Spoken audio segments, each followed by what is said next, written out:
लड़के ने तौबा किया और हज में चला गया।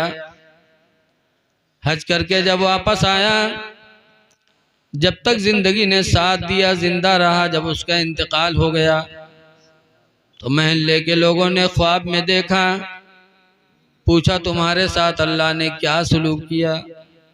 उसने जवाब दिया, हज के दौरान जो मेरे दिल में लड़की ने खौफ खुदा दिलाया था, उसी खौफ खुदा की वसीले से अल्लाह ने मुझे बख्श दिया। पता चला खौफ खुदा बड़ी अनमोल दौलत है। लिखा है कयामत के दिन जहन्नम की आग हम लोगों की तरफ बढ़ेगी।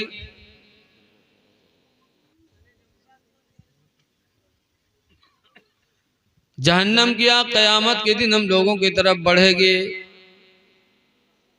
तो नमाजी नमाज का वास्ता देंगे कि जहन्नम की आग, हम नमाज पढ़ते थे, नमाज का वास्ता है तो दूर हो जा। हाजी हज का वास्ता देंगे, ज़कात देने वाले ज़कात का वास्ता देंगे, लेकिन हुजूर फरमाते हो जहन्नम की आग हम लोगों की तरफ बढ़ती ही रहेगी। हुजूर फरमाते इतने में हजरत जिब्रील अलैहिस्सलाम एक प्याला पानी का लाएंगे और कहेंगे या रसूल अल्लाह सल्लल्लाहु अलैहि वसल्लम ये पानी इस आग पर छिड़क दीजिए, आग ठंडी हो जाएगी। हुजूर फरमाते हैं कि मैं पूछूंगा जिब्रील ये पानी कैसा है, तो जिब्रील कहेंगे या रसूल अल्लाह आपके उम्मती जब खौफे खुदा से रोया करते थे तो उनके आंसुओं को इसी प्याले में हम जमा करते रहते थे। वो पानी हुजूर उस आग पर छिड़केंगे, आग ठंडी हो जाएगी। पता चला कि खौफे खुदा से गिरने वाले आंसू बड़ी कीमती होते हैं। इसलिए लोगों जब तन्हाई में हो तो अपने रब की नेमतों को याद करके रो दो, सोच लो अल्लाह तेरा शुक्र है कि तूने मेरे आंखों में रोशनी दे दी, काश तू अंधा बना देता तो दुनिया मेरे लिए बेकार हो जाती। पैरों को सलामत रखा, लंगड़ा पाहिज बना देता तो किसी लायक न रहता। इन तमाम नेमतों को सोच करके रो दो। अगर एक आंख से आंसू निकल आया तो ये आंसू तुम्हारी बख्शिश का जरिया बन जाएगा। हदीस पाक में है, इमाम गज़ाली लिखते हैं मुकाशफतुल कुलूब में, मन बका मिन खशियतिल्लाह, जो अल्लाह के डर से रोएगा, युखरिजु मिनन नारी, वो जहन्नम से निकाल दिया जाएगा। कमा युखरिजुल लबनु मिनद दरई, जैसे कि छाती से दूध निकाला जाता है। हत्ता ला यऊदल लबनु फिद दरई, यहाँ तक कि छाती का निकला हुआ दूध छाती में जैसे वापस लौटता नहीं है, ऐसे जहन्नम से निकलने वाला आदमी खौफ खुदा की वजह से दोबारा जहन्नम में नहीं जाएगा। इसलिए लोगों अल्लाह से डरो। अब अल्लाह से डरते हो तो नमाजों को न छोड़ो। जिसके दिल में खुदा का डर होगा उसकी नमाज छूटेगी, वो बहरूपिया है।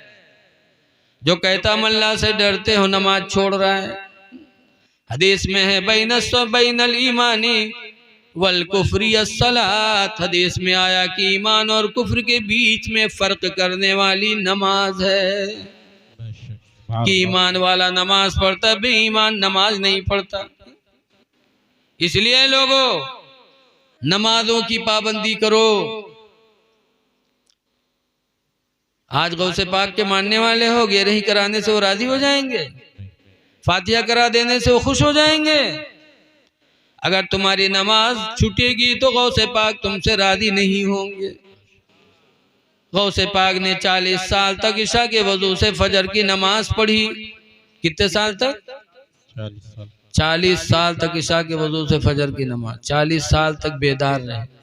तो एक दिन शैतान आवा, नूरानी चेहरा बनाए, बड़ा लंबा तड़ंगा आवा, कहे गौस 40 साल हो गए तुम ईशा की वजू से फजर की नमाज पढ़े, सोए नहीं 40 साल तक। मैं तुम्हारा खुदा हूँ, मैं तुमसे खुश हो गया हूँ, मैंने नमाज माफ कर दी, अब न पढ़ो, बहुत पढ़ चुके होते थे, अब आराम करो।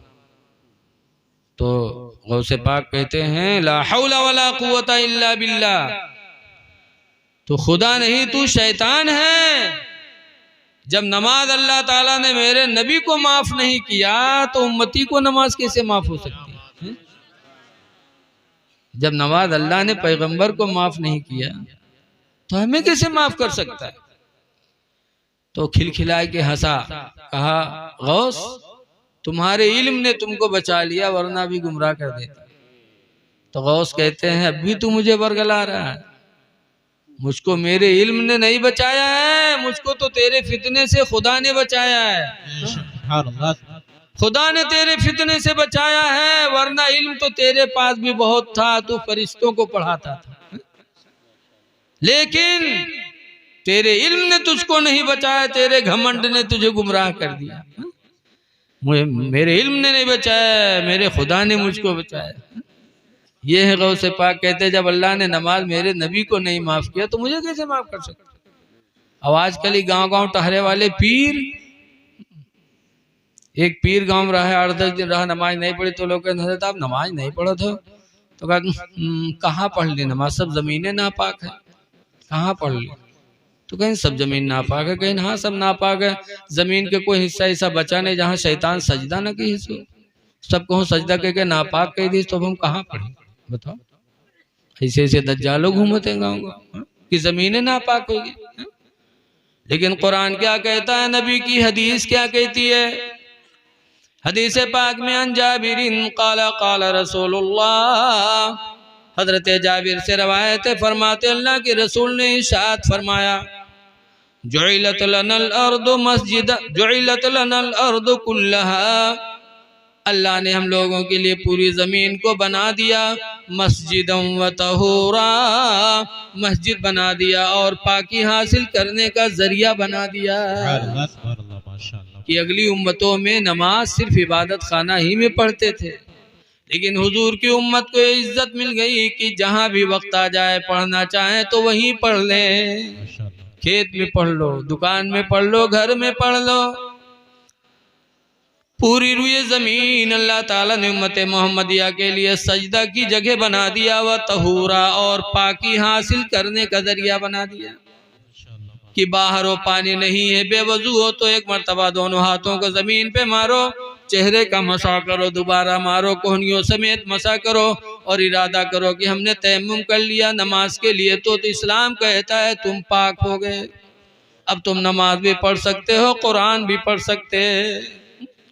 तो हुजूर फरमाते हैं तयम्मुम करो, मिट्टी पाकी का जरिया, और कुरान भी कहता है, अल्लाह फरमाता फ़इल्लम तजिदू मान, ऐ लोगो अगर तुम पानी न पाओ फतयम्ममू सईदन तय्यिबा, तो पाक मिट्टी से तुम तयम्मुम कर लो। ये शैतान कहा था सब जमीनें नापाक है, लिहाजा ऐ लोगो जो बाद दादा बाबा हैं, बाबा या जो घूमते रहते हैं कि मुरीद हो जाओ, ऐसे न मुरीद हो, अगर नमाज का पाबंद नहीं है, नबी की सुन्नतों का पाबंद नहीं है तो कतान उसके हाथ में हाथ न देना। इमाम हुसैन की जिंदगी सामने रख लेना, इमाम हुसैन रज़ी अल्लाह अन्हु ने यजीद के हाथ पे हाथ क्यों नहीं दिया, कहीं उसने कलमे कुफ्र बका था, लेकिन सिर्फ नमाज छोड़ी थी, इस्लाम की मुखालिफत की थी अमली तौर पर, तो इमाम हुसैन ने उसके हाथ पे हाथ न दिया।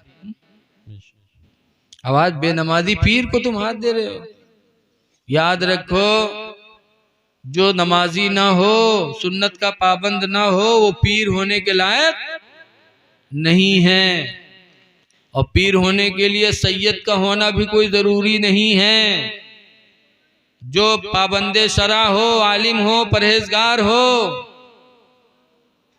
उससे आप मुरीद हो सकते हैं। लोगों के जहन में जो ये भरा है कि नहीं सैयद ही से सिर्फ मुरीद होना जायज है, बाकी किसी से नहीं, ऐसा नहीं है। सैयद अगर पाबंदे शरा हो, नेक हो, आलिम हो तो नूरुल अना नूर, लेकिन अगर कोई गैर सैयद और परहेजगार है, सिलसिले सनद है उसके पास, तो आप उससे मुरीद हो सकते। नमाजें पढ़ो, गौसे पाक के मानने वालों, नमाज की पाबंदी करो, कुरान से लगाव पैदा करो। गौसे आदम की माँ 9 महीना गौसे आदम पेट में रहे तो उनकी माँ ने 18 पारा तिलावत किया, तो गौसे आदम पैदा हुए तो उन पारों की हाफिज बन के पैदा हुए। आप बराबर सुनते रहते हैं। ये किसका असर था? माँ का। पता चला कि माँ की गोद अगर मजहबी है तो लड़का मजहब सीखेगा। हुजूर फरमाते उतलुबुल इल्मा मिनल महदी, माँ की गोद से इल्म दीन हासिल करो इलल लहदी, कब्र तक। लेकिन आज अगर ये किताब लोग पढ़ ले हैं उर्दू के, तो कहीं हमें जलसम कहा करे जी, हमें जत्ता मौलाना बताइए बता, तो हम जानते हैं। लेकिन हुजूर फरमाते हैं जो मोमिन होगा वो कभी इल्म से आसूदा नहीं होगा, वो जिंदगी भर इल्म का प्यासा रहेगा। इसलिए लोगों, इल्म दीन हासिल करो। हुजूर फरमाते माँ की गोद से इल्म हासिल करो, इल्म हासिल करो। कल की माएँ मजहबी थी तो औलाद उनकी गोद से मजहब लेके जवान होते थे।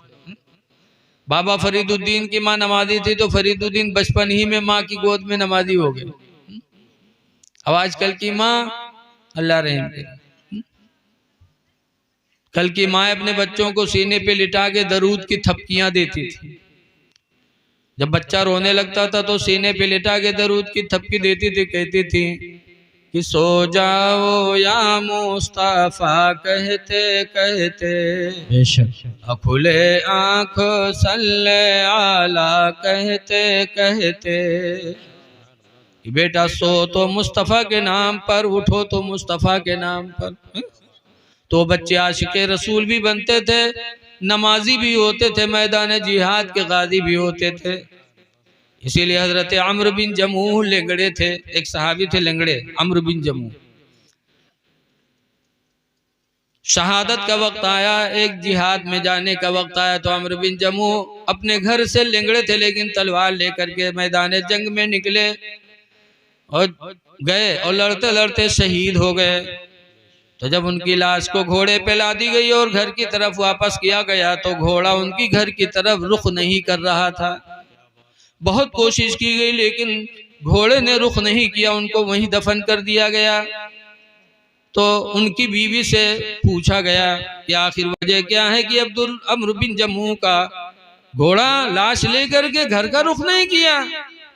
तो अम्र बिन जमूह की बीवी ने कहा कि अल्लाह के रसूल जब ये निकले थे मैदान जिहाद में तो घर से निकलने के बाद दरवाजे पे दुआ मांगी थी कि अल्लाह तेरी राह में जिहाद के लिए जा रहा हूँ, इलाही दोबारा घर वापस आने की मुझे तौफीक न देना।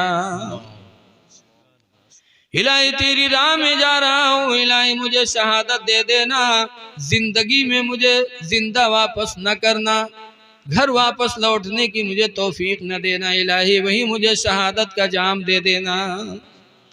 हुजूर फरमाती यही तो वजह है कि अम्र बिन जमूह की लाश को लेकर के घोड़ा उनकी घर की तरफ रुख नहीं किया। इनकी